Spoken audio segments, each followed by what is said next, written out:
Assalamualaikum warahmatullahi wabarakatuh. Selamat pagi anak-anak, semangat pagi. Jadi sebelum kita awali pertemuan pada pagi hari ini, alangkah baiknya kita berdoa bersama-sama.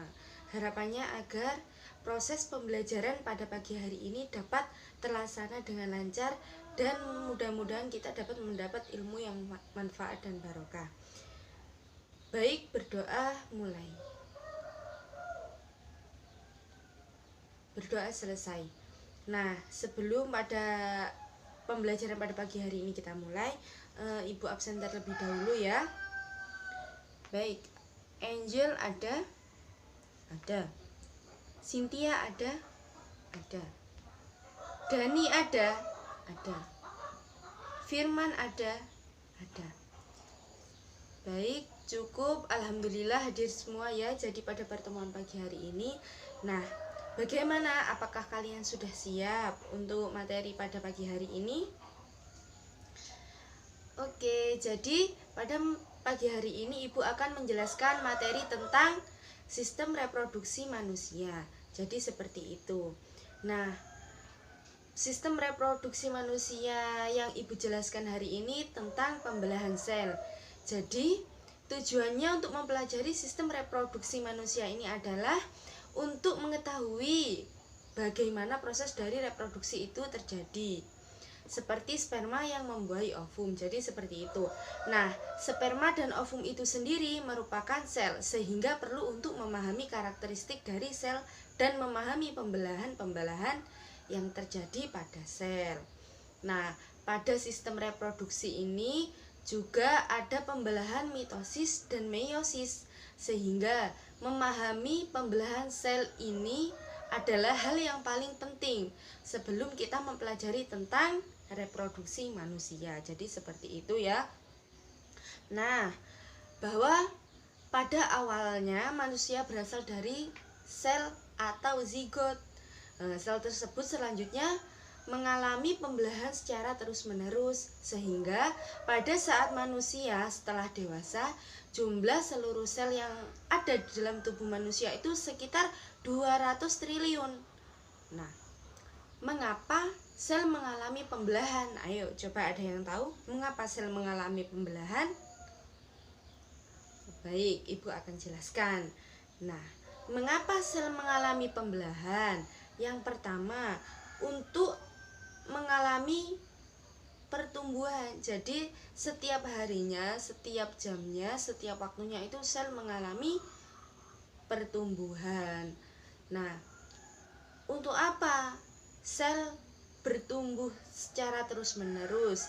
Nah, yang kedua ini untuk memperbaiki sel yang rusak.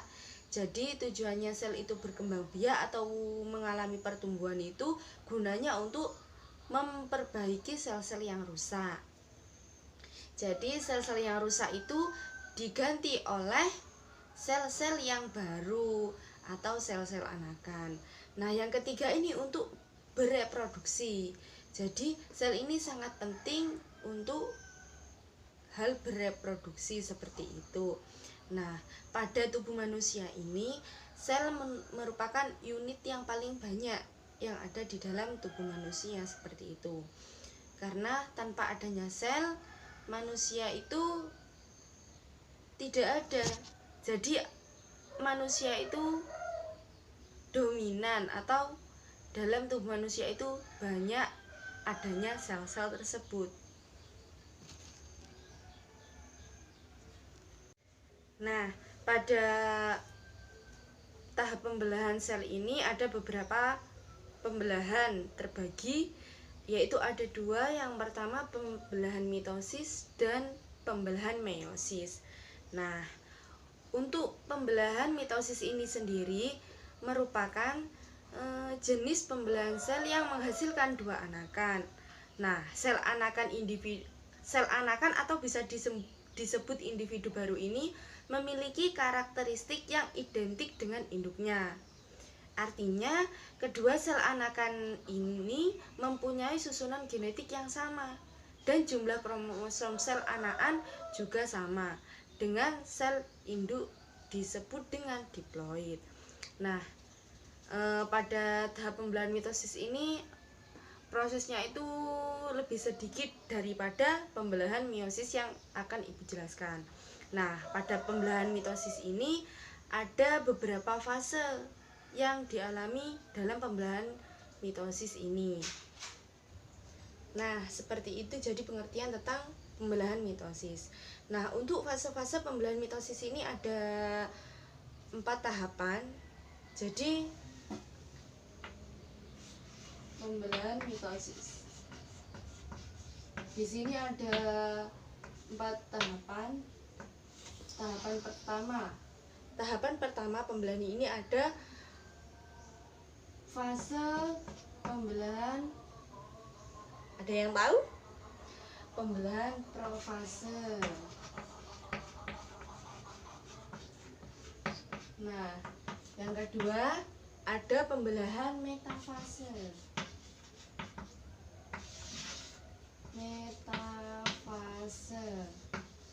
Lalu yang ketiga ada pembelahan anafase.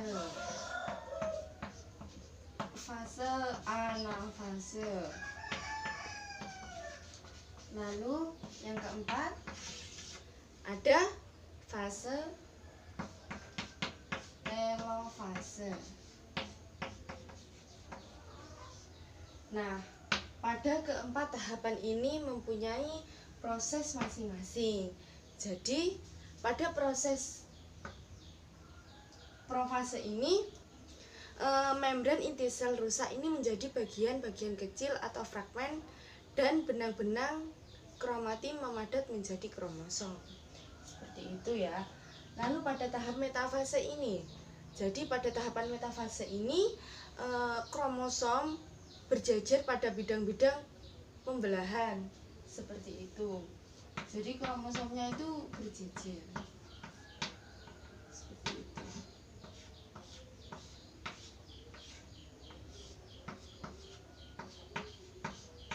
Seperti itu. Lalu pada tahapan yang ketiga ini tahapan anafase, di mana kromatid saudara dari setiap pasangan memisah menuju kutub yang berlawanan pada akhir anafase. Nah, kutub sel memiliki kromosom yang jumlahnya sama. Nah, seperti itu pada tahapan anafase ini. Yang terakhir pada tahapan telofase ini. Nah, pada tahapan telofase ini membran inti mulai kembali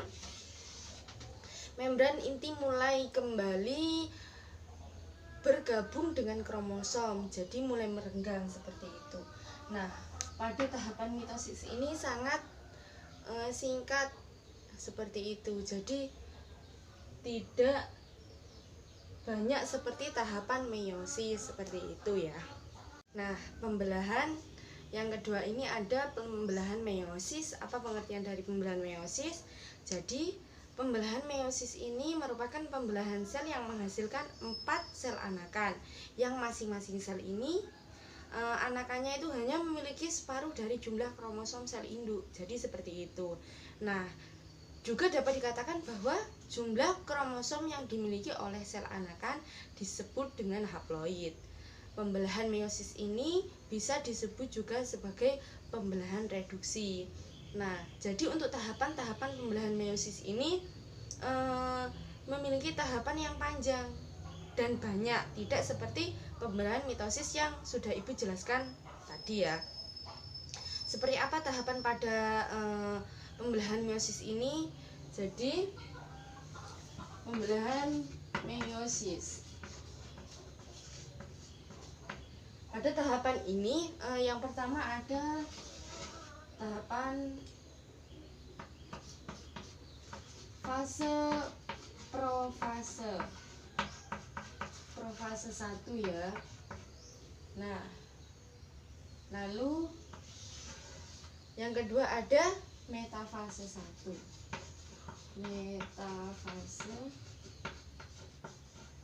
Yang kedua ada fase metafase 1.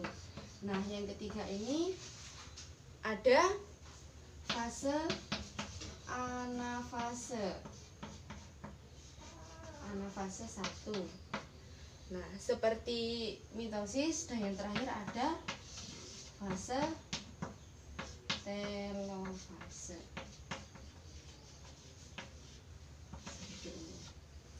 Nah, pada tahapan telofase ini, jadi saya tulis di sini ya biar kelihatan. Jadi pada fase telofase ini sel itu berkembang lagi. Jadi di sini ada tahapan profase 2. Di sini juga ada tahapan profase 2. Lalu selanjutnya di sini berkembang ada metafase 2. Di sini juga ada metafase 2. Lalu ada telofase 2. Tahapan atau fase telofase 2. Di sini juga sama ada tahapan telofase 2. Nah, jadi seperti ini tahapan pada tahapan meiosis, lebih banyak cabangnya dan lebih banyak, jadi seperti itu. Nah, pembelahan meiosis ini berlangsung dalam 2 tingkatan. Yang pertama ada meiosis 1 dan ada meiosis 2. Meskipun demikian, fase-fase demikian, pembelahan meiosis mirip dengan fase-fase pembelahan mitosis, cuma prosesnya ini agak banyakkan pembelahan meiosis. Jadi seperti itu. Nah, seperti itu materi yang dapat Ibu jelaskan ya. Apakah ada yang ditanyakan? Silakan yang mau bertanya anak-anak. Oh iya, silakan. Baik, terima kasih ya. Lalu selanjutnya Ibu akan membuat diskusi kelompok yang terdiri dari 4 orang. Nah, silakan kalian membentuk kelompok atau bisa dibentuk dengan bangku depannya, silakan. Ya, jadi seperti itu. Nah, silakan kalian pelajari tentang apa yang Ibu jelaskan tadi agar kalian lebih mudah memahami. Setelah itu Ibu akan menyuruh perkelompok ini untuk mempresentasikan hasil diskusi kalian itu. Jadi seperti itu. Nah, silakan didiskusikan terlebih dahulu.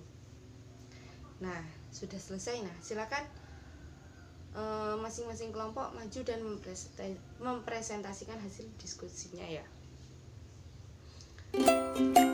Oke, silakan duduk kembali. Nah, alhamdulillah pelajaran pada pagi hari ini sudah selesai. Untuk materi selanjutnya, silakan kalian mempelajari materi tentang sistem reproduksi, karena pelajaran atau pertemuan yang berikutnya kita membahas tentang sistem reproduksi. Silahkan mempelajari tentang fungsi dan bagian organ-organnya ya. Nah, seperti itu. Jadi cukup sekian pada pagi hari ini. Silakan ketua kelas memimpin doa. Doa mulai. Doa selesai. Nah, terima kasih untuk perhatian dan waktunya pada pagi hari ini.